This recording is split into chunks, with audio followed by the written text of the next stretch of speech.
और जो ये बकवास हमने कोठी बनाई, बंगले बनाने में सारा जीवन बर्बाद कर दिया रिश्वत ले लेकर।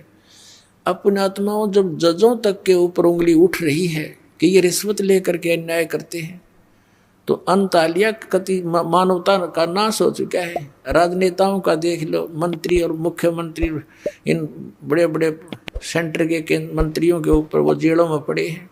झूठे सच्चे तो समय आने पर पता लगेगा। तो यदि ये सच है तो क्या जीवन है जीव का? कहाँ जाए गरीब जनता जब हमारे रक्षक ही भक्षक बन बैठे? तो ये अज्ञानता के कारण है। ये नहीं है कि और बाकी सारे ठीक से, जिसका वहां बैठ कर दाव लगेगा कोई नहीं बख्शे।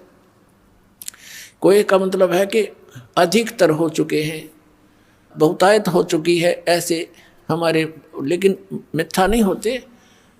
ऐसी बात नहीं होती कि सभी बुरे नहीं होते, अच्छी आत्माएं हैं, उनकी कोई बसाती नहीं। गांव गांव में अच्छी आत्माएं हैं जो वहाँ पर भी पंचायतों में विशेष न्याय प्राप्त नहीं हो रहा। अच्छी आत्मा वहाँ भी रोती है कि अब क्या करें, सब जगह बात बिगड़ चुकी है। तो अब ऐसी स्थिति आवेगी कि प्रभुता की भूख खत्म होगी। समय लगेगा, थोड़ा सा होगा इस ज्ञान से ही, और बहुत ज़्यादा समय भी नहीं लगेगा, बहुत शीघ्र होगा, क्योंकि ये प्रचार बहुत अच्छी तरह हो रहा है। अपने आत्मा इस अच्छे मार्ग में है। एक ये दास है जो सत्य बता रहा है। इस दास को छोड़कर जितने भी संत हैं या पंथ हैं वो अध्यात्म मार्ग से परिचित नहीं। उनके पास ये सत्य साधना नहीं, तत्व ज्ञान नहीं। अब जैसे पुण्यात्मा कितना ही अच्छा हॉस्पिटल हो और कितना ही नेक डॉक्टर बैठा हो बोलन में चालन में, लेकिन उसके पास ट्रीटमेंट उस रोग का है नहीं, तो खाक है वो हॉस्पिटल, और खा क्या है वो डॉक्टर। फिर कितना अच्छा हो, कितना अच्छा बोलता हो, उसने क्या करेंगे हम? तो कहने का भाव ये है कि ये जो जड़ी है जन्म और मरण के रोग का नाश करने की, ये सतनाम है। सतनाम 2 अक्षर का है, जिसमें एक ओम है और एक तत्सांकेतिक है, और फिर एक आदि नाम जिसको सार नाम कहते हैं। और प्रथम ये मंत्र जो 7 नाम आपको दिए जाते हैं, जिनमें बीच में 5 नाम हैं। और ये कंप्लीट कोर्स अब स्टार्ट करना था। परमात्मा ने कहा था कबीर साहब ने धर्मदास जी से कि धर्मदास तो 1,00,000 दोहाई, और ये सार शब्द की दबार न जाई। ये सार शब्द बार जो पढ़ी बिचली पीढ़ी हंस नीतर ही। फिर क्या बताया दूसरे अध्याय में कि धर्मदास मोरी 1,00,000 दोहाई, ये मूल ज्ञान की दबार न जाई। मूल ज्ञान बार जो पढ़ी, ये बिचली पीढ़ी हंसनी तरी। इस मूल ज्ञान को तू तब तक छुपाई जब तक 12 पंथ ना मिट जाए। अब अभी तक इसको छुपा के रखना था। ये मंत्र भी नहीं सार्वजनिक करने थे। आदरणीय नानक साहिब जी को भगवान मिले बेई नदी पर एक जिंदा महात्मा के रूप में, सचखंड लेकर गए। इसी तरह आदरणीय गरीबदास साहिब जी को मिले थे गांव छुडानी जिला झज्जर हरियाणा में। ऐसे ही आदरणीय गीसा दास साहिब जी को मिले थे गांव खेखड़ा जिला मेरठ उत्तर प्रदेश में। ऐसे आदरणीय दादू साहिब जी को मिले थे।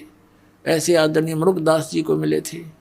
ऐसे ही आदरणीय धर्मदास साहिब जी को मिले थे जिंदा महात्मा के रूप में। इनको सचखंड लेकर गए थे, फिर इनको वापस छोड़ा था और इन सबको कह दिया था कि अभी इस सतनाम का तुम तो जाप करो, लेकिन अभी किसी को बताना नहीं।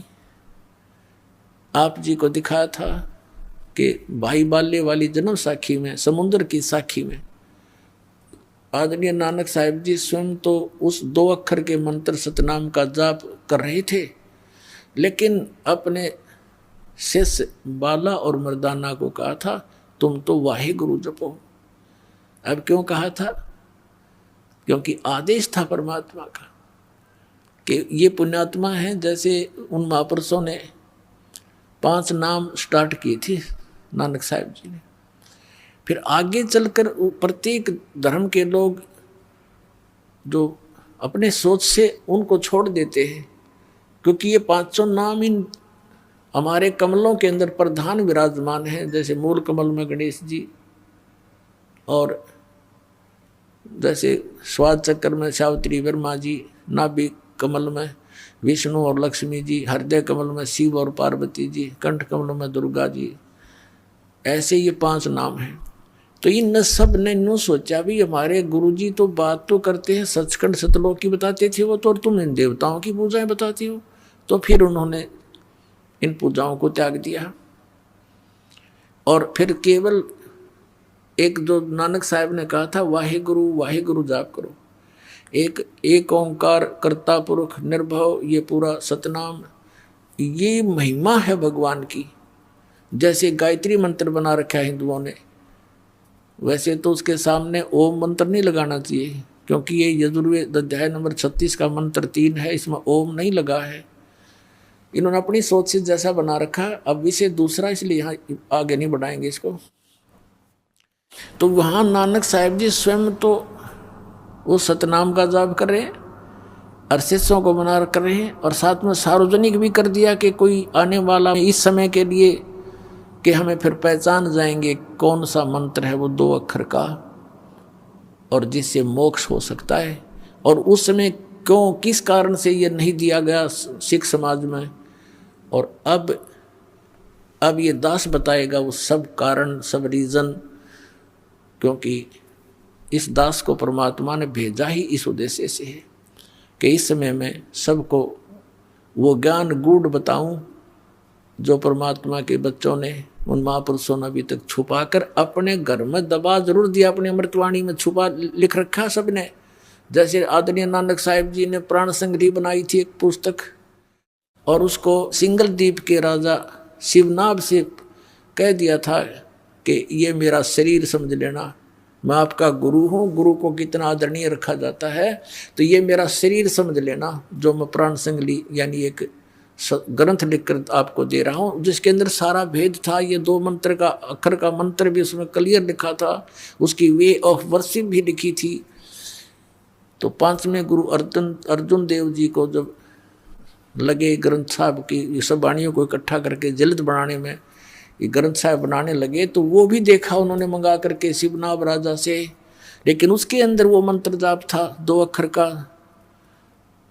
जिसको समुद्र की साखी में नानक साहब जी जाप कर रहे थे, और मर्दाना ने भी वो गलती से जाप करना शुरू कर दिया था, वो डूबने लगा।